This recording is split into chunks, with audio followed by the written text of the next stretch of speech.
Setelah kemarin kita melihat langsung wujudnya pada saat peluncuran, kali ini kita menjajal langsung nih SUV yang fenomenal dari Korea Selatan. Apa yang ditawarkan mobil ini, seberapa menarik, dan seperti apa impresi berkendaranya? Kalau kalian penasaran, simak terus video ini sampai habis. Welcome to Auto Test by Detik Auto, dan ini dia Hyundai Creta.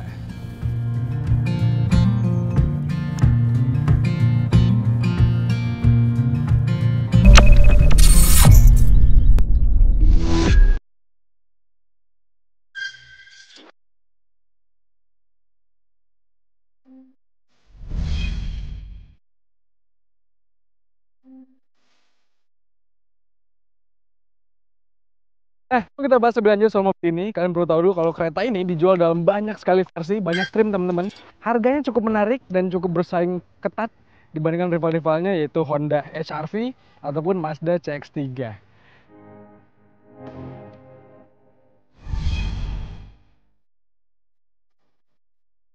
Nah, sebenarnya pada saat kencan pertama kita di Gias pertama kali ngeliat ini, desainnya udah kita singgung tipis-tipis. Tapi sekarang setelah ngetes lebih jauh, setelah lama bersama mobil ini, ada beberapa hal tentang desainnya yang mau gue omongin ke kalian.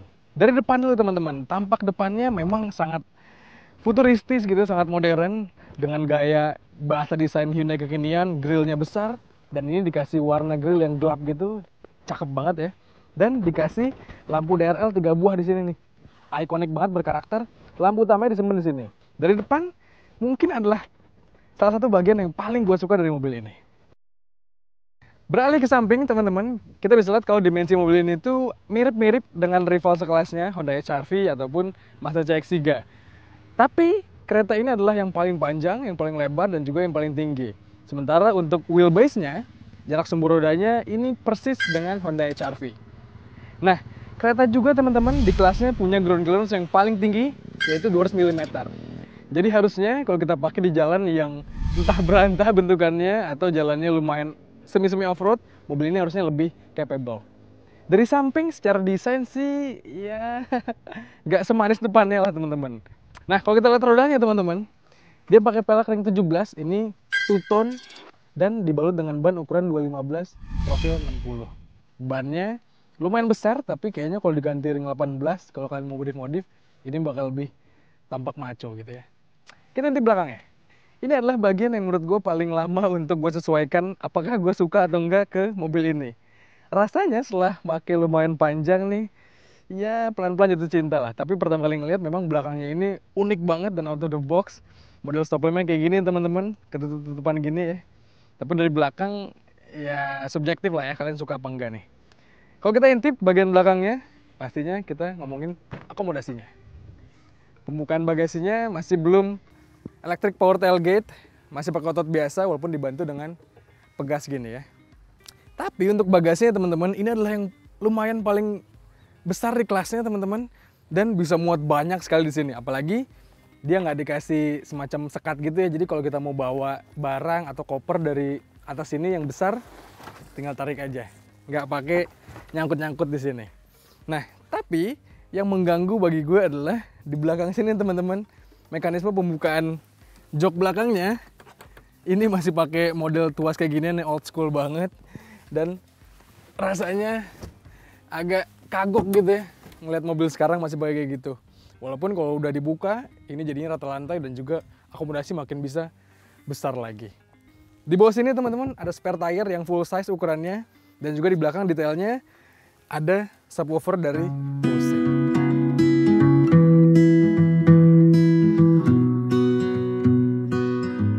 Nah, sebelum kita masuk ke dalam kabinnya, gue mau nunjukin dulu kalian kalau mobil ini tuh bisa dinyalain mesinnya melalui remote-nya.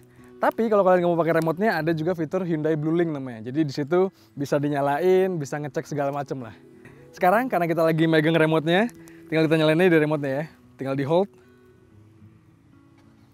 mesinnya nyala.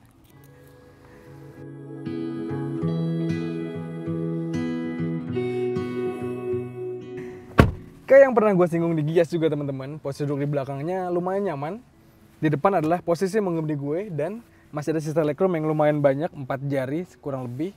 Headroomnya pun ya tipis-tipis lah ya, tapi karena ini pakai panoramic roof yang gede banget sampai belakang, jadi rasanya lebih lega gitu, lebih homey. Di belakang sini untuk kenyamanannya ada AC, yang ngebantu kita pada saat panas kayak gini ya.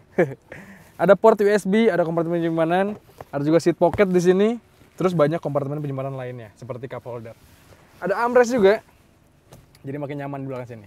Tapi sayang, posisi duduk di belakang sini fix teman-teman, jadi nggak bisa direbahin lagi kalau mau lebih nyantai, dan juga nggak bisa dimaju mundurkan. Dan menurut gue posisi duduk di sini lumayan tegak nih, jadi mungkin kalau road trip agak jauh, ya harusnya bisa lebih rebah lagi, lebih nyaman. Masuk ke kokpitnya, karena tadi udah nyalain di luar ya teman-teman, langsung disambut sama semua instrumen cluster yang menyala teman-teman. Dari depan dulu, ini instrumen clusternya persis kayak punya Hyundai lainnya. Kona, Santa Fe, Palisade, pun semua kayak gini, digital, dan banyak sekali informasi yang ditampilkan. Dan ini lagi posisinya pintu kebuka ya teman-teman ya. Tapi kalau kita mau rubah-rubah, temanya pun bisa banget. Tapi kalau kita pakai mode yang default, kalau kita ganti mode berkendara, tuh, dia langsung berubah temanya. Walaupun gue suka yang normal sih, lebih kalem kelihatannya. Untuk bagian setirnya, ini mirip banget dengan Staria. Tapi dia nggak flat bottom ya. Jadi masih bulat biasa aja dan ukurannya lumayan kecil teman-teman. Tapi di sini banyak banget juga tombol-tombolnya, yang sebelah kiri untuk mengatur head unitnya, yang sebelah kanan untuk mengatur layar instrumen clusternya. Dan ada juga di sini fitur cruise control, walaupun belum adaptif. Nah, lalu teman-teman kita geser ke tengah, kita bisa lihat di sini kisi-kisi AC ada di atas sini. Lalu di sini head unitnya touchscreen, layaknya Hyundai kebanyakan, modelnya kayak gini juga. Lalu di sini pengaturan AC-nya digital dan di bawahnya ada wireless charging teman-teman. Lalu ke belakangnya shifternya kayak gini, gede bentuknya dan juga lumayan ikonik ya. Dan di sini ada tombol untuk ventilated seat. Jadi pas lagi panas-panas gini pas banget nih, bisa ngebuat punggung kita lebih adem. Geser ke belakang teman-teman, nggak ada tuas rem parkir karena diganti pakai electric parking brake yang lengkap dengan auto hold-nya. Auto hold ini penting banget ya di masa sekarang. Ada cup holder juga yang kalau malam atau kalau dalam kondisi gelap bisa di bawah sini ada backlight-nya warna biru, cakep. Dan di sini yang tadi gue tunjukin ya, mode berkendaranya bisa diganti di sini dan bisa ganti juga traction.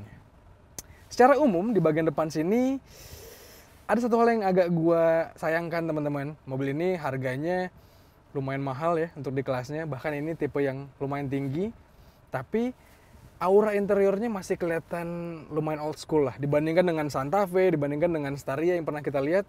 Aura kokpitnya lebih kelihatan modern, lebih kelihatan mahal. Apalagi di sini banyak banget nih material-material yang keras. Di sini pun banyak material keras yang ngebuat rasanya perlu ditingkatkan untuk kemewahan dari interior.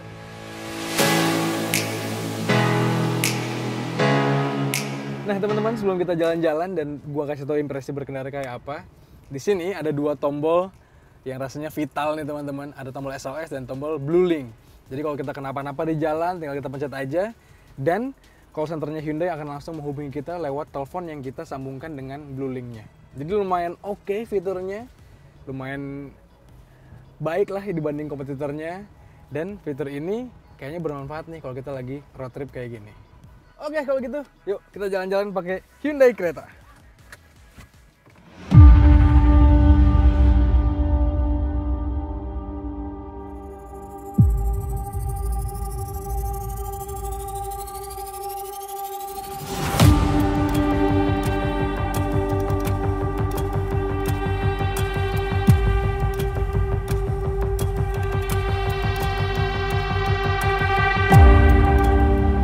Pertama kali gue masuk ke Hyundai Creta ini dan langsung menjajalnya, rasanya mobil ini cukup ergonomis, sangat baik rasanya posisi berkendaranya, bisa diatur tinggi rendahnya, tapi masih konvensional atau masih pakai otot, belum elektrik teman-teman. Setirnya pun bisa dimaju mundurin dan naik turun, jadi untuk posisi berkendara mobil ini sangat baik, apalagi untuk visibilitas pun oke, ke belakang pun pandangannya lagi-lagi sangat baik. Satu hal lagi yang juga menurut kami jadi kelebihan dari Hyundai Creta ini dibandingkan dengan kompetitornya adalah untuk urusan kekedapan kabinnya nih. Suara dari luar kalau bising ya terasa tipis-tipis, tapi road noise beneran gak kerasa, suara mesinnya pun halus. Tapi yang mengganggu adalah saat hujan lebat nih. Suara rintikan hujannya membuat kabin jadi berisik, apalagi dari kaca depan dan juga panoramic sunroof di atas ini.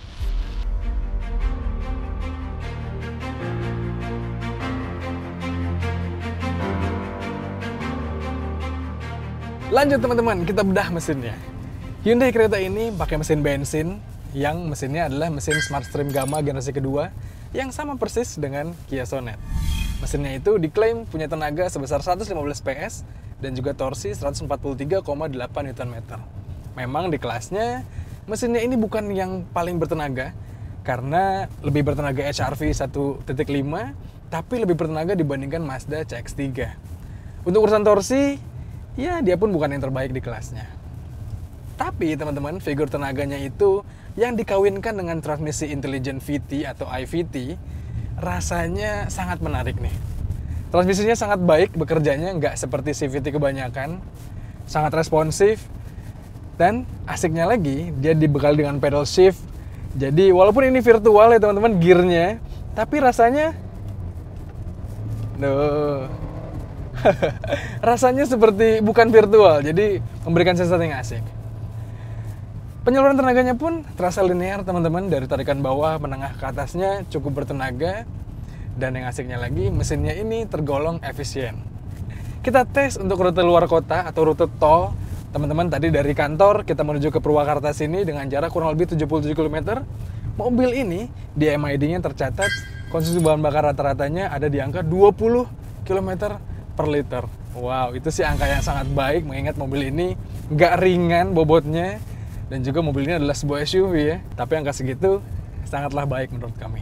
Sementara untuk konsumsi bahan bakar di dalam kotanya dengan kecepatan rata-rata 20-30 km per jam, mobil ini dapat di angka 13,5 km per liter. Angka segitu pun bukan angka yang buruk teman-teman. Dan angka segitu rasanya pas lah untuk mobil pertama, untuk mobil tempur, dipakai harian, nggak bikin kantong boncos.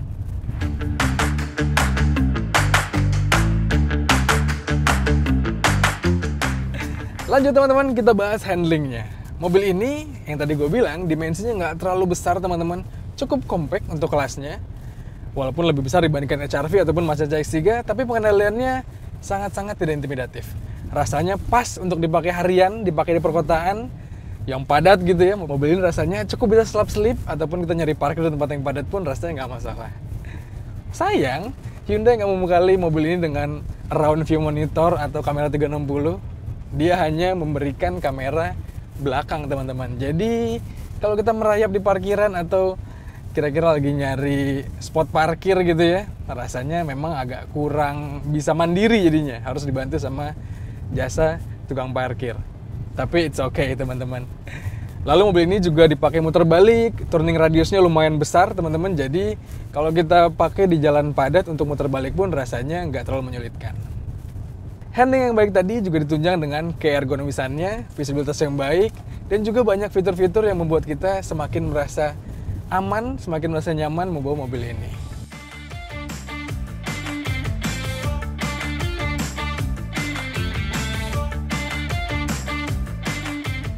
Lanjut kita bedah suspensinya teman-teman. Secara spek sih suspensinya terasa umum, layaknya kompetitornya. Tapi yang asik karakter suspensinya nih teman-teman. Selain mobil ini ground clearance-nya tinggi, jarak travelnya lumayan panjang, jadi untuk melahap jalan-jalan jelek yang kayak tadi gue bilang, mobil ini rasanya mumpuni sekali. Bahkan kami coba di jalur road trip kami kali ini, di jalur pengetesan kami kali ini, ada jalan-jalan yang jelek banget. Mobil ini pun rasanya cukup baik, meredam jalan jeleknya, dan ke kabin pun goncangannya tidak terlalu gimana-gimana. Dipakai di jalan raya pun, suspensinya terasa empuk teman-teman. Tapi asiknya lagi, suspensi yang empuk ini dipakai di tol gitu ya, dipakai bermanuver dalam kecepatan tinggi, rasanya nggak bikin mobil yang terlalu limbung atau terlalu sulit dikendalikannya. Jadi suspensi bisa disebut jempolan.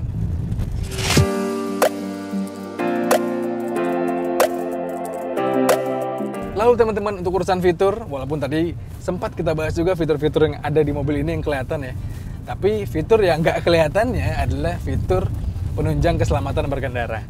Mobil ini udah tergolong bisa masuk ke Hyundai Safety Sense lah ya, walaupun dia belum ada radar di depan, jadi belum bisa pakai adaptive cruise control-nya. Tapi fitur lain yang buat kita anti tabrak depan, anti tabrak belakang, pun fitur lane keeping assist dihadirkan oleh Hyundai ke kereta tipe tertinggi ini. Jadi untuk urusan fitur keselamatan, mobil ini salah satu yang terbaik di kelasnya nih. Sedangkan untuk fitur hiburannya, tadi udah gue singgung di layar head unitnya ini touchscreen, menarik untuk difungsikan gitu teman-teman, dan udah dilengkapi juga dengan sambungan Android Auto ataupun Apple CarPlay. Dan yang tadi gue bilang ya, ada wireless chargingnya. Dan Apple CarPlay-nya ini dan Android Auto-nya pastinya udah wireless nih. Jadi kita nggak perlu repot-repot lagi bawa kabel, tinggal HP dibawa aja, sambungkan Bluetooth dan Wi-Fi. HP tinggal taruh sini nih. Jadi cas bisa, nyambung ke head unit pun bisa. Apalagi ditunjang dengan speaker Bose nih yang suaranya asik banget. Lalu tadi sempat gue singgung teman-teman, mobil ini tuh punya driving mode berkendara yang bisa diatur dari sini nih. Tombolnya asik untuk dimainkan. Tapi menurut gue fitur ini agak kurang kepake di bagian traction mode-nya teman-teman. Gue sering kali pakai drive mode-nya untuk karakter berkendara yang pengen gue tuju gitu ya. Tapi untuk traction-nya yang ada pilihan snow, mud, dan sand, rasanya jarang sekali gue pakai.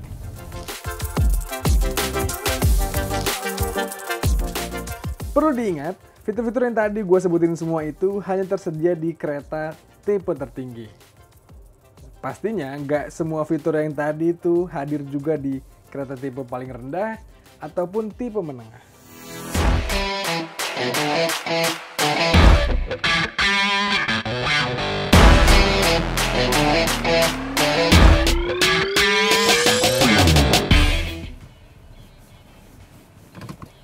Lantas teman-teman, menurut kalian gimana? Kalau menurut kami sih, Hyundai Creta ini datang dengan paket komplit dan juga dengan model yang kuat untuk melawan rival-rival di kelasnya.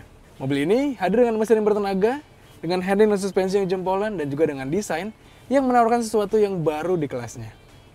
Jadi teman-teman, menurut kalian gimana? Kira-kira dengan harga yang segitu, worth it nggak untuk membeli Hyundai Creta tipe tertinggi ini? Coba kalian sampaikan pendapat kalian di kolom komentar di video kali ini. Dan seperti biasa, jangan lupa untuk baca ulasan lebih lengkapnya di kanal Detik Auto, dan tonton video dari kami di kanal 20 Detik dan juga kanal YouTube Detik Auto. Jangan lupa subscribe guys. Kalau gitu sekian aja teman-teman, gue Hafiz pamit. Stay safe dan bye-bye.